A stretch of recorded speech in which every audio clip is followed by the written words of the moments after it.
Thank you. Thank you. Michael Jackson.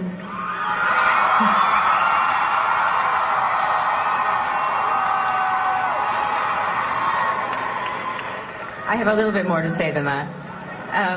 Okay, here we go again. Michael Jackson was born in August 1958. So was I. Michael Jackson grew up in the suburbs of the Midwest. So did I. Michael Jackson had 8 brothers and sisters. So do I.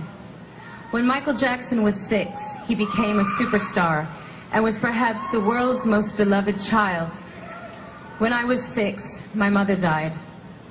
I think he got the shorter end of the stick. I never had a mother, but he never had a childhood. And when you never get to have something, you become obsessed by it. I spent my childhood searching for my mother figures.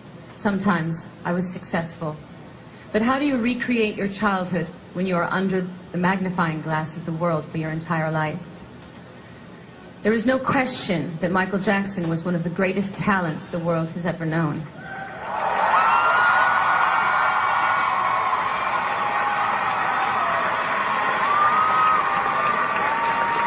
That when he sang a song at the ripe old age of 8, he could make you feel like an experienced adult was squeezing your heart with his words. That the way he moved had the elegance of Fred Astaire and packed the punch of Muhammad Ali. That his music had an extra layer of inexplicable magic that didn't just make you want to dance, but actually made you believe that you could fly, dare to dream, be anything that you wanted to be. Because that is what heroes do, and Michael Jackson was a hero.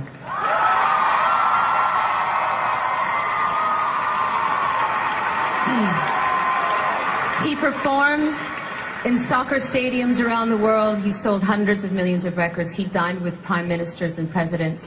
Girls fell in love with him. Boys fell in love with him.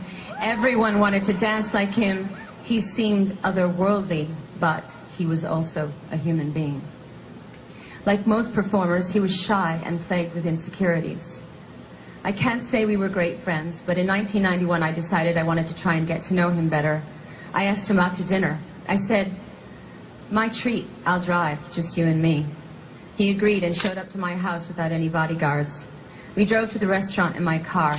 It was dark out, but he was still wearing sunglasses. I said, "Michael, I feel like I'm talking to a limousine. Do you think you could take off those glasses so I can see your eyes?" He paused for a moment. Then he tossed the glasses out the window, looked at me with a wink and a smile and said, "Can you see me now? Is that better?" In that moment, I could see both his vulnerability and his charm. The rest of the dinner, I was hell-bent on getting him to eat French fries, drink wine, have dessert, and say bad words. Things he never seemed to allow himself to do. Later, we went back to my house to watch a movie, and we sat on the couch like 2 kids.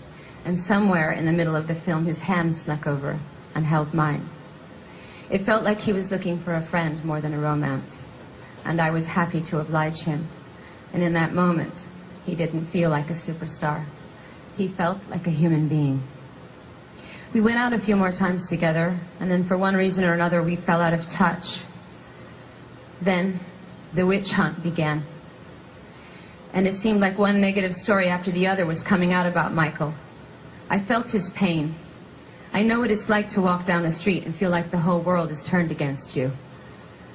I know what it's like to feel helpless and unable to defend yourself because the roar of the lynch mob is so loud that you are convinced your voice can never be heard. But I had a childhood, and I was allowed to make mistakes and find my own way in the world without the glare of the spotlight. When I first heard that Michael had died, I was in London, days away from the opening of my tour. Michael was going to perform in the same venue as me a week later. All I could think about in that moment was, I had abandoned him, that we had abandoned him, that we had allowed this magnificent creature that once set the world on fire to somehow slip through the cracks. While he was trying to build a family and rebuild his career, we were all busy passing judgment. Most of us had turned our backs on him.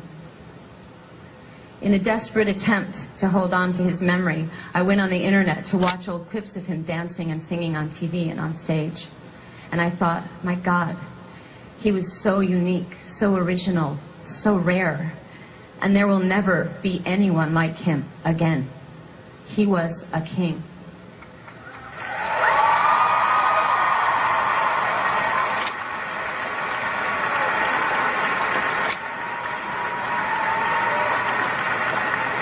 But he was also a human being. And alas, we are all human beings. And sometimes we have to lose things before we can truly appreciate them. I want to end this on a positive note and say that my sons, age 9 and 4, are obsessed with Michael Jackson.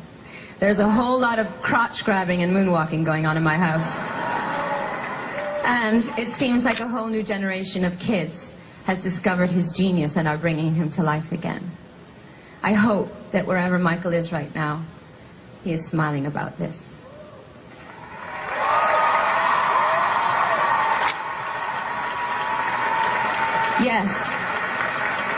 Yes, Michael Jackson was a human being, but damn it, he was a king. Long live the king.